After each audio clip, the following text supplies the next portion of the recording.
Saudara-saudari terkasih,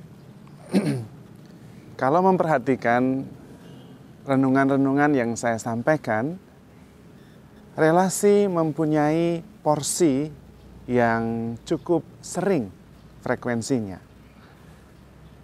Karena memang relasi merupakan kata kunci untuk bisa memahami topik-topik dalam ajaran gereja kita.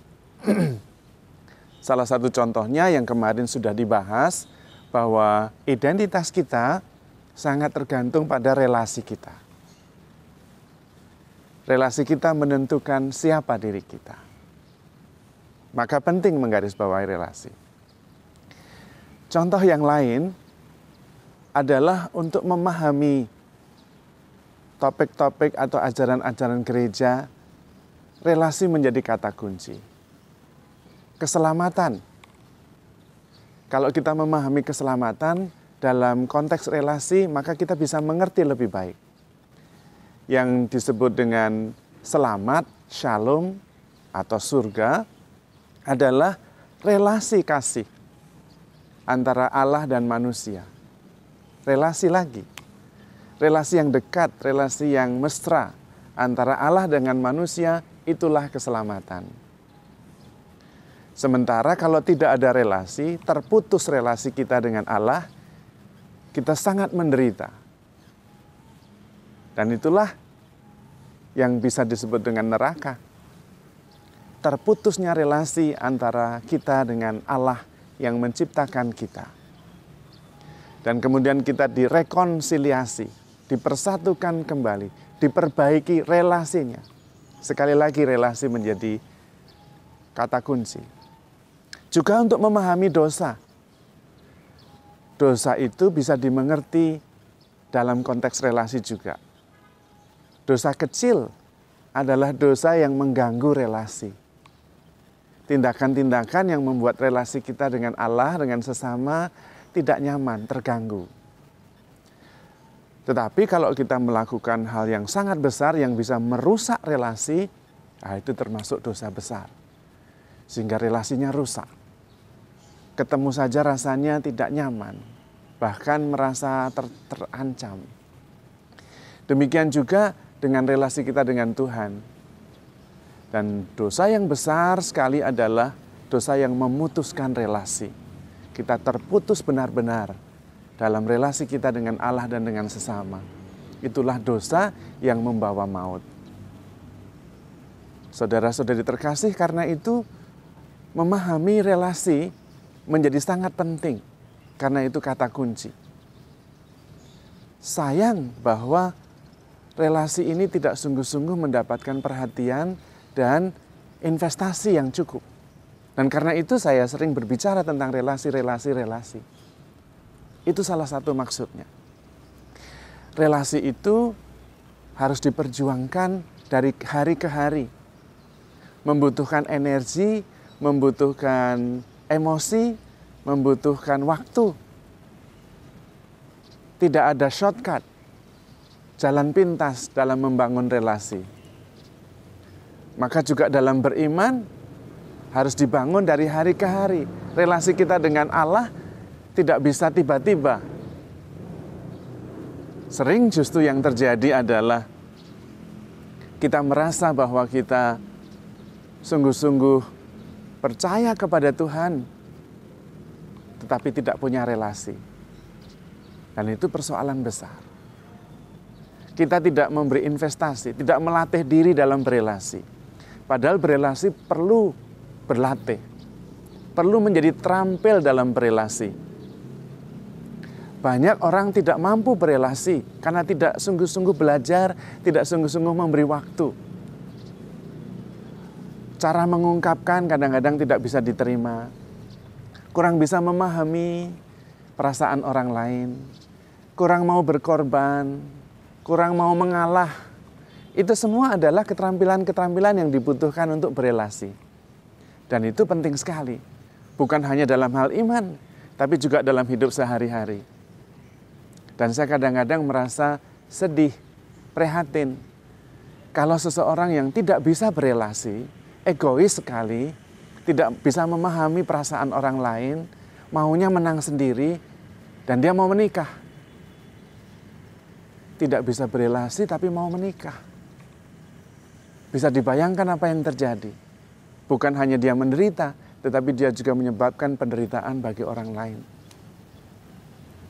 Tetapi bukan hanya juga dalam hal perkawinan, dalam relasi di dalam gereja, antar umat di lingkungan, antar pengurus gereja di paroki, seksi-seksi.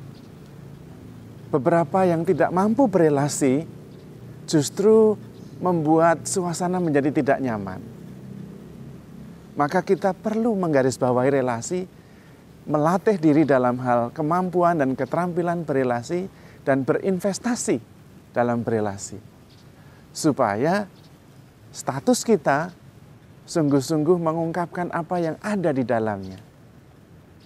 Jangan sampai statusnya suami istri, tapi tidak ada relasi di antara mereka. Jangan sampai relasinya bapak dengan anak, tetapi relasinya tidak ada. Statusnya saja bapak dan anak, relasinya tidak ada. Tidak pernah mau ngomong, sakit hati, justru ingin melukai. Tidak ada relasinya. Juga dalam hal menggereja. Percaya penuh kepada Kristus. Tahu, mengerti, yakin, tapi tidak ada relasi.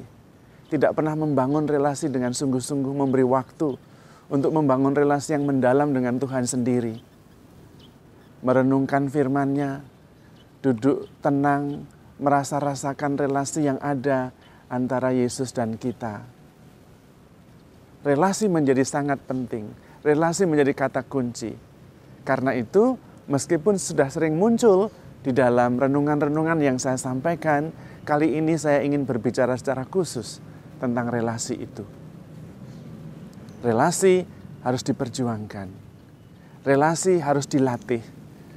Perlu beberapa keterampilan untuk membuat kita mampu berelasi dengan baik. Kerendahan hati, mengolah kata-kata, mengolah perasaan untuk memahami orang lain, keikhlasan untuk berkorban, juga keikhlasan untuk memaafkan. Dalam berelasi itu harus berani mengambil resiko. Resiko terlukai, tetapi kemudian resiko memaafkan. Resiko melukai, resiko juga meminta maaf. Dan kemudian relasi dibangun dari hal-hal kecil yang kita beri waktu, energi, dan emosi setiap hari bertahun-tahun. Relasi kemudian terbangun menjadi erat. Menjadi tidak masuk akal ketika seseorang mau membangun relasi dengan orang lain, tapi takut terlukai. Tidak terjadi relasi.